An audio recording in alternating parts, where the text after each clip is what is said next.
and welcome to another episode of Preparing for the Unexpected. I'm your host, Alex Fullick, and as always, we like to talk about things related to disasters, crises, business continuity, COVID, your own well being, anything that's relatable to those topics.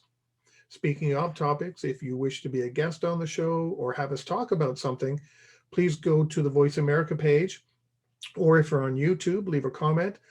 Let me know. You can leave a message. I do return all messages and all emails, and we'll see about getting you on the show or find someone else to come on the show and talk about what you want. And I want to thank everybody at Stone Road and their product, Boast Assessment, for sponsoring today's episode.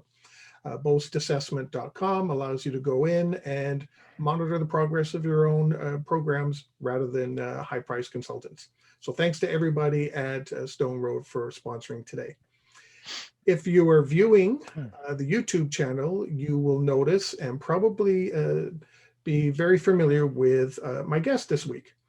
I'm not even going to go through the big introduction because he's been here a few times now, and I think everybody knows who he is. So, James Green, welcome to the show. Alex, thank you for having me on again, as always. Now, I wanted to talk to you with this episode about a recent article. Well, it's not so recent anymore, I guess, but an article you wrote for the fall edition of the Disaster Recovery Journal, entitled, I want to get the title right, "Is Our Profession at a Crossroads?" Now, I know you got a lot of flack for this. So, what made you write the article? Yeah, let's talk about the first hate mail I've received in my career. I never thought I would get hate mail in this arena anyways, but very exciting. So yeah, I was, just like all of us this year, I've been troubled professionally, I've been troubled personally, but kind of what got me thinking was seeing all these people on social media signing off, right? In terms of today is going to be my last day at Stone Road. It was great working with everyone, et cetera, et cetera. And it really got me thinking, like spinning the wheels late at night when I'm watching, YouTube cat videos of why during the biggest business continuity event of our lifetime, certainly from a global perspective, why are our colleagues getting downsized, getting made redundant, getting let go? And it's been something that I struggled with for a while, and I really appreciate John Seals, the editor in chief at DRJ, for giving me a platform on, sharing some thoughts of where I came up with where I think where we're at right now. So, how did DRJ actually go about letting you write this, or did you hand it to them written?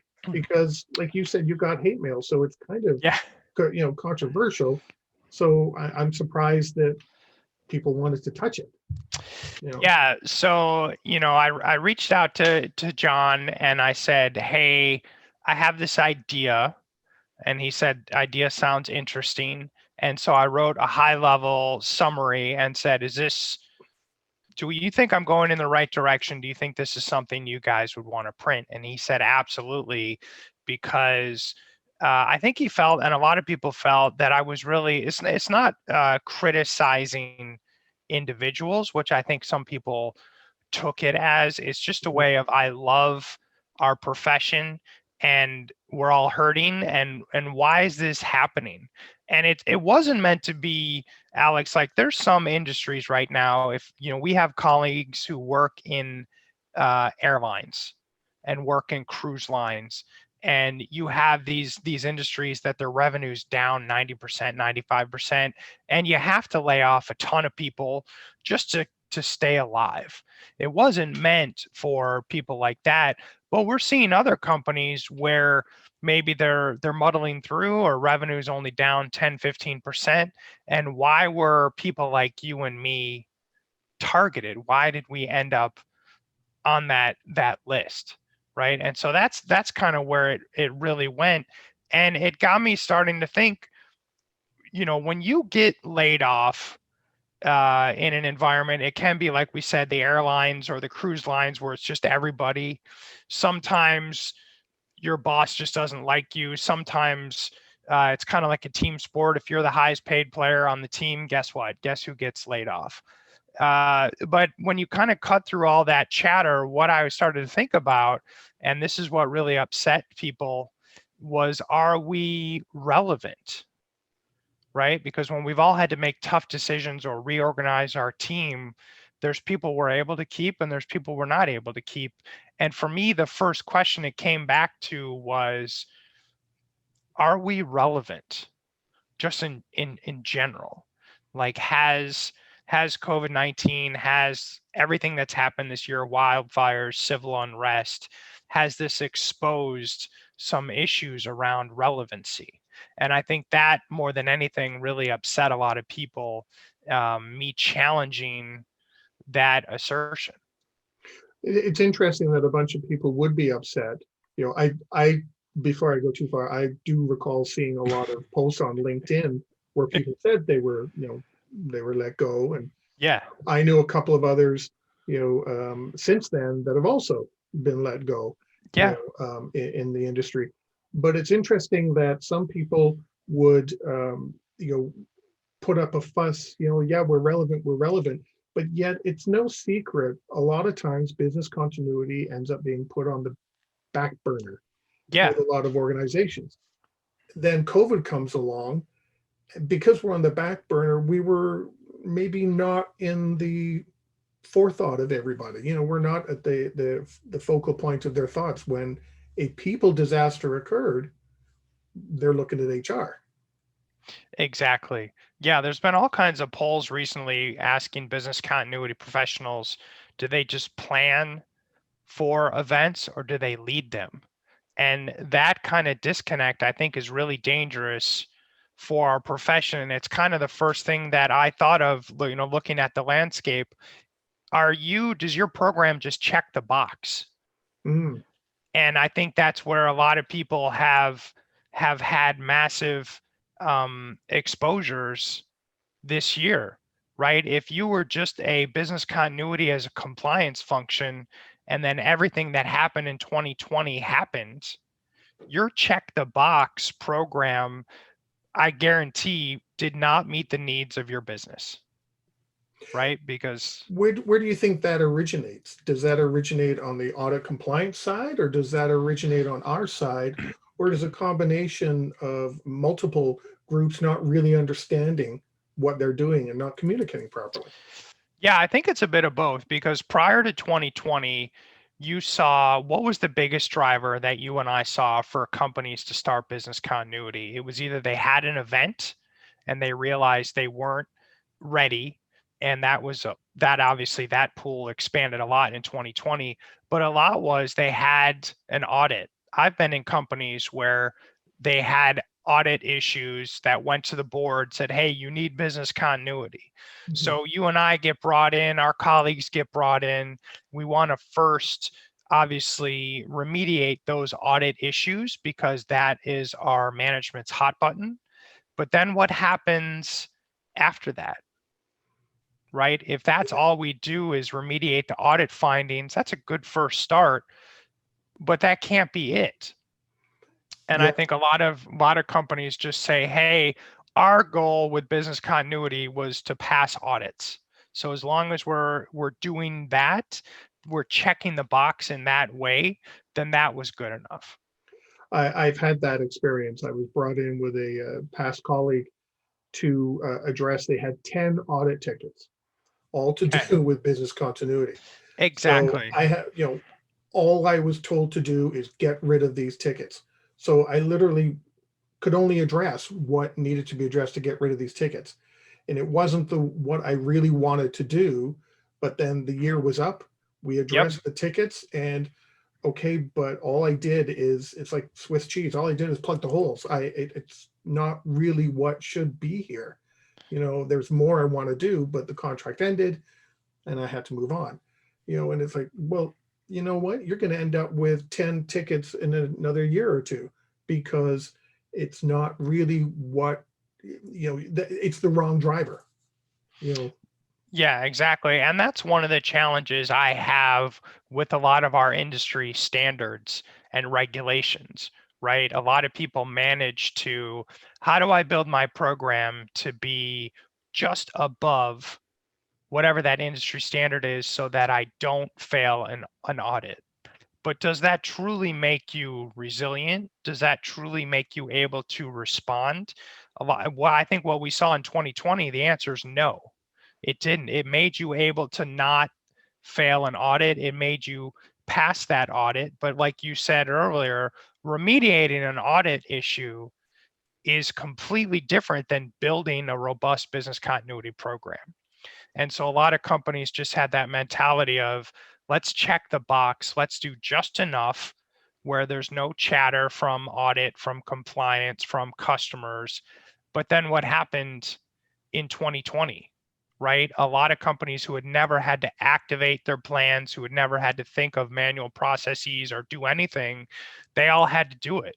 And a lot of companies, a lot of CEOs that we've spoken to realized, hey, check the box isn't good enough. And part of that blame is on management, but part of the blame I think is on us for not continually pushing management, right? You have to, as you know, to be an effective business continuity manager, we are that zealous advocate, that evangelist, and you have to bang that drum every single day, right? Because Yeah. out of sight, out of mind. I live in Florida. Most Florida companies care about BC when there's a hurricane 1,000 miles or less away, and the other 360 days they could care less. You have to bang that drum every day, and it does get tiring, right? I'm not blaming anyone for, like, just pushing against the rock, but that's part of what our profession does. You push against that rock every day. Yeah, So and we're not knocking any standards or no. guidelines out there, just so everybody understands, because they were all written with something in mind, a different perspective maybe, or a different focus, but there's good in all of them. Yes. My issue is a lot of times just sticking with one, and then to your point, you end up just meeting the bare minimum. Well, it says Yeah. this and this, so that's all I'm going to do. But then your organization or your client, whatever you're doing, you know, needs more than that. But again, on it for a tick box or an audit, it looks as though you're perfectly in sync. Yeah, and standards are challenging too. Trying to develop a standard that applies to every business in every industry in every country, that's very difficult, right? And you've really, like I said, being based in Florida where there's hurricanes or where there's snowstorms or typhoons, like those standards have to be different. So the standard should be, okay, here's our base, right? We all have to do at least this, but then we have to build on top of that based on our business, our geography, our risk. And I think that's where a lot of companies, got in trouble, is they said, well, we've never failed an audit. We meet all the requirements of a standard. And then how do you deal with pandemic, wildfire, civil unrest, cyber events? There's no standard All at the same for time. that. Exactly. Exactly. One of the other points you brought up is in your article, knowing the business. Yeah. What did you mean by that? So I think I love being a practitioner. I'm glad I've also been a consultant as well to see so many different businesses. And really, I think where we're most successful, a lot of times we get brought in to turn around a program. And the first thing I see is not that the person leading the program doesn't know BC or crisis management or DR. It's that they don't fully know the business and what the business does. And I think our goal as risk professionals are to mitigate the risk of the business, right? But that means you have to know the business first. You have to really understand, not at a high level, I work at a risk software vendor, right? What does that really mean? Where is our revenue coming from? Where are the true risk to the business that are unique to my business, that are unique to your business? Companies have things that are specific to them. And I think as professionals, we really need to have a better understanding of what the business does, not at a superficial level, not at a BIA process level, but what keeps management up at night? Where are our competitive threats coming from? Where are market risks coming from? Some of those more macro factors, and then also, microeconomic factors specific to the business. I was going to mention the BIA, but you already did that. So we've already come to the end of our first segment. We're talking today with James Green and his article in the Disaster Recovery Journal, the fall 2020 edition. I do recommend everyone read it, by the way. It's called Is Our Profession at a Crossroads? James, you were talking about understanding the business at the end of our first segment. How do we go about learning the business? Do we go to that BIA? How do we do it? There's all kinds of things to say about that one, but how do we go about learning the business itself? Yeah, so that's a really interesting point you make there, Alex, because I feel we should know more about the business than anyone because of that BIA. If you are someone who does BIAs and you're documenting and understanding all the business processes in the company, what do you do with that information? There's a lot of valuable things we can do outside of business continuity, right? You see where things are disjointed, you see where there's opportunities for efficiency. And do we share that information with management outside of the context of risk management, right? So I have one client who actually did this. They noticed, hey, did you know, they're a big multinational global corp, right? And they're like, we have the same process done by different departments in different divisions. They're 100% duplicating effort. And by bringing that to management attention, the company was allowed, they didn't lay off anyone, right? This isn't a doom and gloom story, but they said, okay, Alex's team is going to keep doing that. James's team is going to do something else. They created opportunity for the company, they created efficiency. And I've never understood why we just take the BIA and keep it in the BC bucket or anything like that. We are in every aspect of an organization as BC professionals. We work with facilities, we work with HR, we work with legal, we work with operations, and we should do more with that information. There's a lot of things we know just at an organizational level that I think we need to start sharing and show. Here's how we support the mission and value of the organization outside of risk management. So how do we get a hold of all these people, though? How do we get them on board? Obviously, we already have, and we've already talked about it, getting management attention, and we'll move to that shortly in your article. But how do we get all these other people on board to understand? It's like, with all these different directors and vice presidents, they may turn around and go, what do you need to know what we do for? As long as the people I work with know what we're supposed to do, what do you So need yeah, this will start to bleed into management, but just again, at the business unit level, do you solve a problem for them, right? You can make it self-serving. Hey, so you are, Alex, you're the head of our Canadian division, right? And I say, if we have a business continuity incident and we go down, we're going to lose revenue, which leads to loss of customers, which leads to loss of, you're going to have to lay off people, which may lead to a loss of your job. So I really like to approach business continuity of my job is to help your department, group, division, corporation stay in business. So I spin what business continuity is, because most of us approach people and say, you have to do this BIA, you have to do this plan. And I don't think we do a good job of explaining what's in it for them. Ultimately what's in it for them is if you and I operate different business units and yours is more resilient during a pandemic, fire, earthquake, flood, whatever, than mine, which organization is more profitable, right? Which organization is able to retain customers, employee, brand? And that's kind of how I approach a lot of this is, hey, and I'll even say, you're probably wondering what's in it for me. and Yeah. you Yeah. share that with them. And You're that's still exactly what I was getting, going to say. you're still getting the work done you need to do, but you approach it in, one of the things I love and hate about our profession is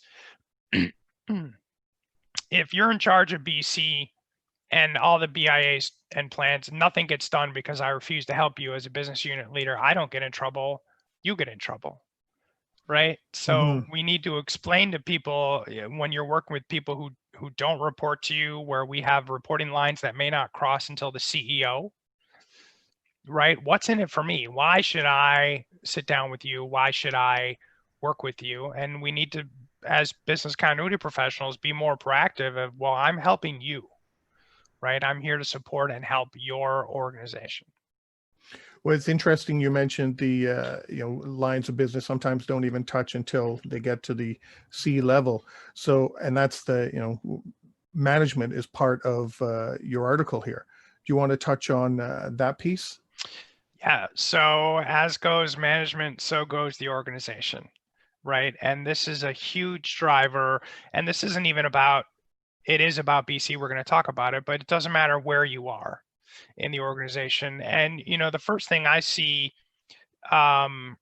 you've probably heard these terms in a lot of organizations. Well, Alex's group is a profit center and I'm a cost center, right? And those are Hmm. really dangerous conversations to have, to put yourself in the box of, I cost the company money, right? So we need to be thinking about, we save the company money, and we need to be looking at ROI.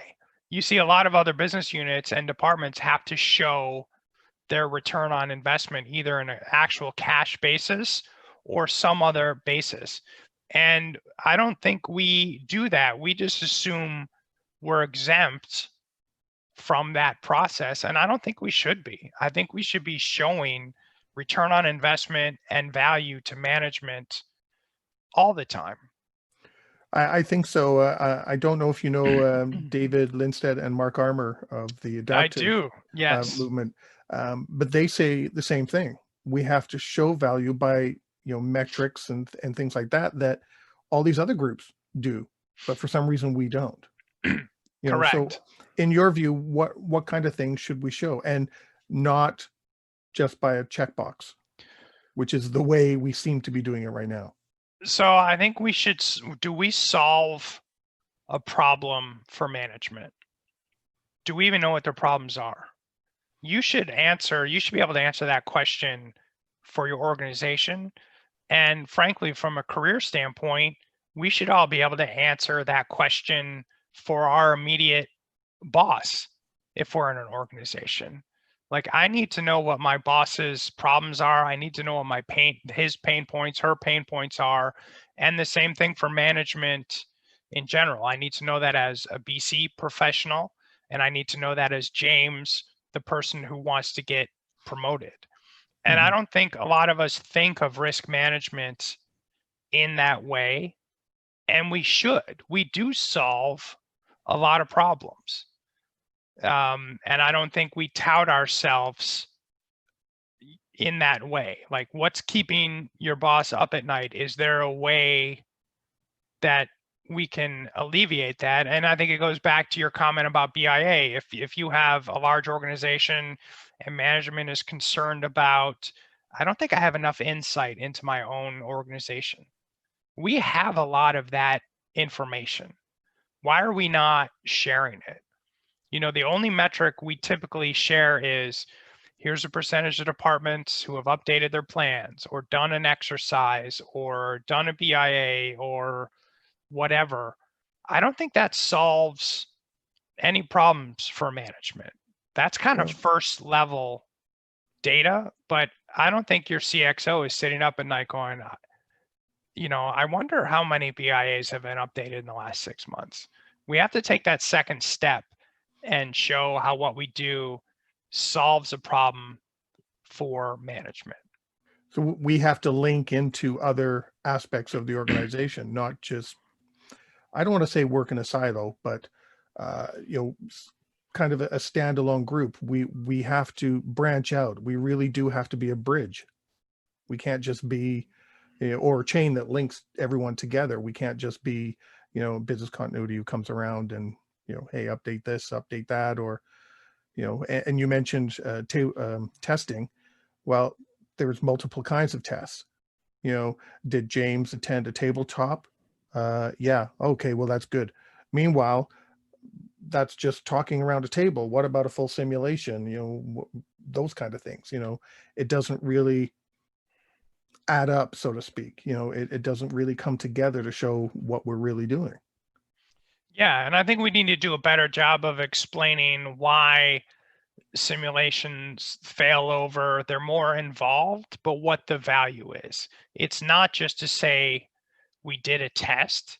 It's for the business to be nimble during a disruption, Mm-hmm. right? Because really what we've seen over this year, and I'm sure you've seen it as well, when your business or organization is affected by a regional or global event, people understand when it's in the news, when it's something we're all familiar with.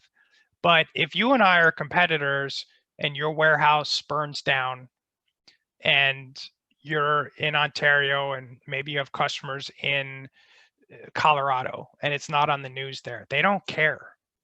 They could care less. They're like, what do you Mm-hmm. mean you're not shipping to me? Now I'm going to go find a replacement. So I think we need to do a better job with management of why are we looking to simulate, test, exercise? What is the outcome of mitigating risk, right? Is to keep the business in business. So Is there also a fear, because we are trying to find gaps in processes and our plans and things like that. From my own experience, I do remember a vice president who got upset when we did find a whole bunch of gaps yep. with this new system that had been implemented, and everybody said everything worked and documents were updated, and we found that there were gaps in there and we couldn't get everything up and running. And we thought that was a plus, because we looked at it from the perspective of we were in isolation, we found the problem. You would not have wanted to go through this in a live situation because we wouldn't have been able to come up. So this is a good thing. So is there a fear of finding gaps, that we always have to give the perception that things are rosy, when they could not be? Or is that just a disconnect? We don't know how to communicate that value of what we found. Yeah, I mean, certainly you and I sitting in a room talking about this, it's easy, but in the real world, it's political. And we hear that all the Mm. time from clients. We can't have you do a DR test. We can't have you do this risk assessment, blah, blah, blah, because the business unit leader's going to get upset, right? Yeah. And that's where that interaction with management, if you already have shown value to management, if you solve problems, I always pitched it as a practitioner to like, look, the CEO, I never want to call you at 3 a.m. and tell you about something you didn't already know. Like, I always felt if I was surprising someone with that call, not that there was a fire, but if I was surprising them with an underlying risk, I had failed in my Mhm. job. So my opinion is always, my goal is I want management, because management owns risk, right? And I think that's another problem where we as risk managers think we own the risk. But if we don't have the resources to mitigate risk, management needs to own the risk. So my goal is always to management, hey, I'm going to share with you these risks. You can choose to mitigate them, transfer them, ignore them, whatever you want to do, but that's your decision. So that when we have that next bump in the night that I talked about last time, when we have that 3 a.m. phone call, no one will ever say to me, well, geez, James, I didn't know that our fire suppression system wasn't adequate for that warehouse, or I didn't know that our windows weren't rated for a tornado, or I never want, like, to me, that's the biggest failure in a job is when they said, well, we never thought about that. Mhm. And I'm not talking about a black swan event. I'm talking about known risk that just don't get, bubbled up. And I think Right. when management sees you as a partner right? When you're solving problems, they are going to be more open to, hey, James, what else? What do I not know? Tell me what else is going on. And I think that goes back to you and I talked about, being embedded with the organization. If I'm only working with a site 30 minutes a year to fill out a BIA and update a plan, they're going to answer my exact questions. Mm-hmm. But are they going to say, what the real problem here is? And that's when you spend time with people, you build trust with people, you create a relationship. That's when they say to you, the thing you should be looking at is the faulty wiring in this building, or whatever the thing is. That's when people share things with you of value that, let's talk about real risk. Because I always find it interesting how many times after an incident, let's look at the explosion in Beirut, right? Mm-hmm. That happened a few months ago. Look at all the things that came out afterwards. How many people knew about that risk? That wasn't a surprise. There wasn't widespread media saying nobody knew how. There were people knew, but not the right people. Yeah. Right. And that's where we need to work with management. We need to get those items into decision makers' hands. And I think we need to give them better information than if we would have just said, oh, we did a risk assessment on that facility. Check. Yeah. We needed to say, this is a catastrophic problem. So. And I think that's a good spot to end our second segment. We are talking today with James Green, and his article is Our Profession at a Crossroads. We'll take a 10-second break here for those viewing. We'll just be sitting here nice and quiet while radio listeners, you'll get to hear some commercials. We'll be right back. And we are back today. We are talking with James Green, and his article is Our Profession at a Crossroads. James, great first two segments there, lots of information. We've only got about, we've only got about 13 minutes for our last segment because we've been talking so much.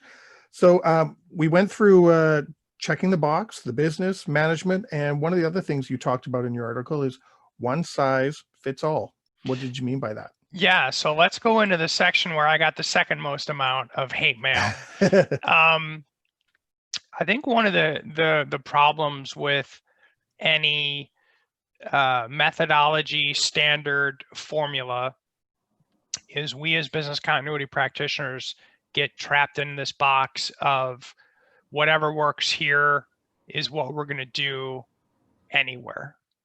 Right. And that's really where we get, again, disconnected with the business, with management. What are the needs of the business in terms of business continuity? So if you and I are building resilience for a hospital, right, where if there's a bump in the night, people die, versus you and I are building resilience for a print manufacturer that has a 12-month lead time, let's say. Why are we building the same type of program? What are the needs of the organization? And that's just kind of from a framework standpoint, right? Companies that have, if again, we run a data center, a third-party data center, and it goes down, we're out of business.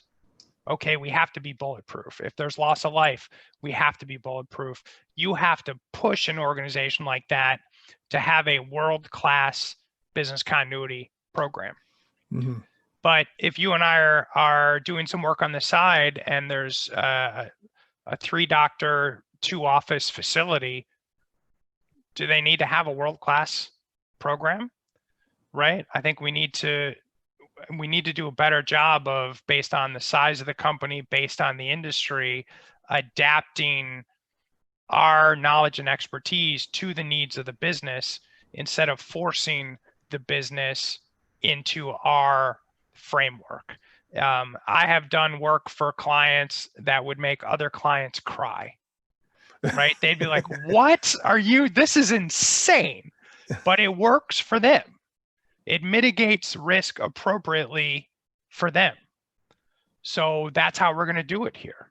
And this company over here, that's not how they're going to do it. And then one size fits all to me also means culturally. What is the culture of your organization, and does your culture of risk fit that? So I've talked about this a few times, but it's the best example I know. I have a California-based client. Think of every stereotype of California you want, like ping pong tables in the break room, free food, masseuse on site, you name it. Oh yeah. And they're a very collaborative organization. And they installed for crisis management ICS. So, and then they came to us afterwards and they said, well, why doesn't this work? I said, well, 363 days a year, you are collaborative. And 2 days a year, Alex is like, I am the incident commander. And this is how it works. You can't have that disjointed of a philosophy. Collaborative organizations in blue sky need to be collaborative under threat. A very top-down, very hierarchical organization needs the same thing in crisis management. So it's very hard when we jump from industry to industry. We've got to fit the needs of the organization, and we've got to fit its culture. And I think we miss on that quite a bit. I guess to use Project Management Institute terminology, we need to be agile. Yes, absolutely. That's really so important. And that's, we get brought in a lot of times. It's not the technical ability of a team. There's a cultural gap. People who come from an audit background and are now trying to co-facilitate things, that's different. And just like you, and I think we understand this on a personal level, we work at different companies. As an individual, we recognize they have different cultures. Right? I worked for a company that every Friday at noon, they started drinking beer. And my current company, I would get fired for that. So we adapt personally, but I think we have an opportunity to adapt professionally as well. How do you decide which aspects to leverage in business continuity versus ones that you may not need, to adapt to different client needs? What's the best way of taking a look and saying, okay, this is the way this company works. I think I can get away with not doing A, B, and C, but this company I'm working for, I can't do D, E, and F. So it goes back to first, what are management's pain points and what does the business do? So as an example, in a manufacturing plant, do we want to do department level BIAs? Probably not. If we're on an assembly line, it's all up or it's all down, right? So just again, understanding management's pain points, understanding the business. I work for a software and consulting vendor, right? We can all work from home. So that's one methodology. If you and I were doing business continuity for a retail chain, you can't work from home. So you need to understand the business, you need to understand management's pain point, and that's how we decide what aspects of business continuity, resilience, and crisis management that we're going to use. Okay. And the last point you have in your article is looking backwards. Yeah, so you've heard me talk about this several times. And so I'm based in Florida, Hurricane Central. Whenever there's a hurricane scare or actual hurricane, the next year everyone has amazing hurricane plans. The next 12 to 18 months, everyone is going to have incredible pandemic response plans. We look backwards, right? But in order to stay relevant, next year, management's not asking about our pandemic plan. Look at all that's happened that you and I have talked about over the last 12 months, global warming, wildfires, civil unrest, the pandemic. What's the next bump in the night?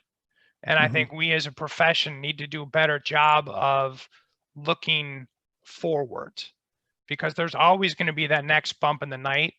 And when you have too much rigidity, when you're disjointed from management, when you're disjointed from the business, that's how things happened. We've done several webinars where we've, asked polls of business continuity professionals. Have you been involved in your company's response to COVID? Mm. And the amount of people saying no is really high. And that's really concerning to me, because I think that goes back to how we got here 45 minutes ago. James hasn't been in any of these meetings in this response for the last 9 months. What does he really do here? How's he adding value Yeah. to the company? And when you look forward, I think you get to stay in the room, right? You're helping navigate the ship. Believe it or not, our time just flies. We've only got like It does. 4 minutes left.